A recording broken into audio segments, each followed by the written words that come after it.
Buenas noches, compañeros y docentes.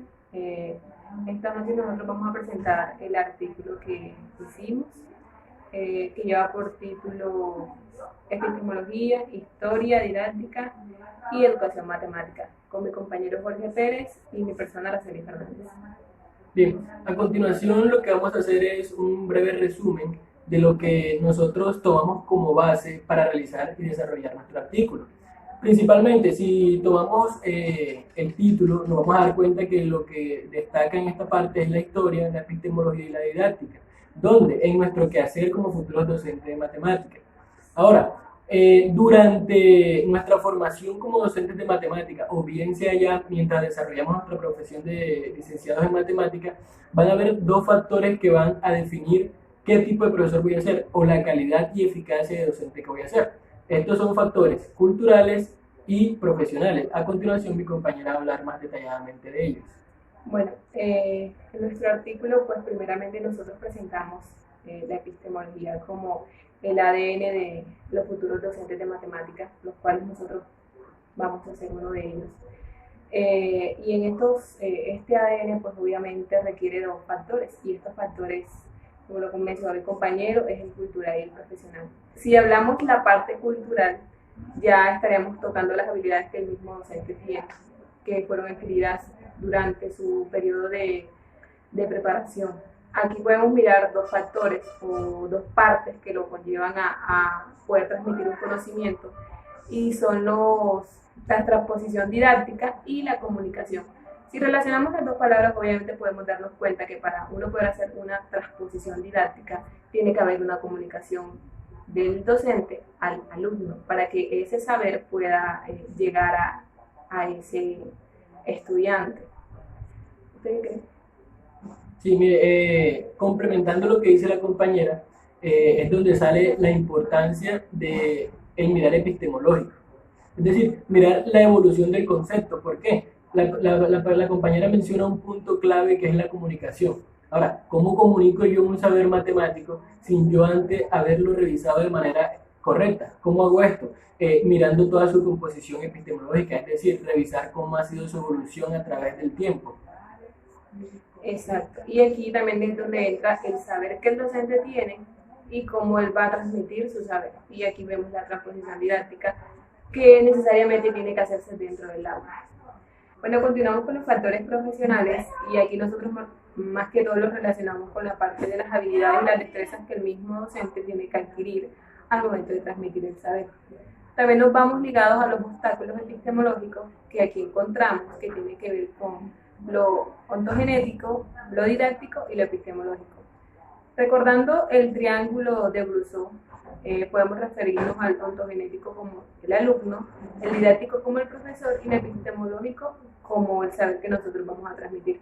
Obviamente dentro de un aula de clase es necesario que esto deba estar funcionando claramente, ya que no puede haber como una ruptura, porque ahí sí la comunicación, como lo decíamos en la parte cultural, pues se puede ver bastante afectada. Bien, partiendo de lo que menciona la compañera acerca del triángulo de la didáctica y sus correspondientes vértices, como ya conocemos por Rousseau, que incluyen al docente, al alumno y al saber. Entonces, partiendo de ahí, tomemos como referencia algo. A la hora del docente intentar hacer llegar el saber al estudiante, existe algo que ya hemos mencionado en este curso y en el anterior, el de investigación 1. Hablamos de un término bastante necesario en nuestro quehacer diario, que es la transposición didáctica. Ahora, ¿qué es la transposición didáctica? ¿Cuál es el trasfondo de todo esto? ¿Y por qué se le exige específicamente a los docentes de matemáticas? Bien, para nosotros hacer una correcta transposición didáctica debemos fundamentarnos en los conceptos primarios de la matemática.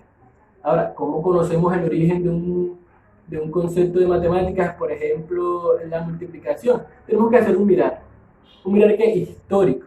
Por eso, la insistencia de Bruno en la importancia del docente de formarse tanto en historia como en epistemología, al igual que en didáctica. Sí, la didáctica es importante, pero ¿qué es la didáctica si no va acompañada de la epistemología y de la historia? Entonces, hay una interdependencia que es lo que va a construir el quehacer docente. Tomamos un concepto, ya lo colocamos como ejemplo, la multiplicación. Vamos, miramos cuál es su origen, si se conoce su origen en todo el periodo histórico que conocemos de la matemática, es de los griegos o es de Mesopotamia, y vamos viendo cómo evolucionó y cuáles fueron esas aplicaciones que tuvieron. Nosotros tenemos una exigencia ahora, más por el modelo pedagógico que poseemos, y es que todo debemos contextualizarlo. Debemos dejar de enseñar esa matemática de fórmulas y ponerla en contexto para que las personas le vean un sentido a esa matemática. Ahora, ¿qué nos permite hacer eso? Obviamente lo que ya estamos mencionando, la epistemología, la historia. Tomamos el concepto y lo desmenuzamos en todas sus partes importantes.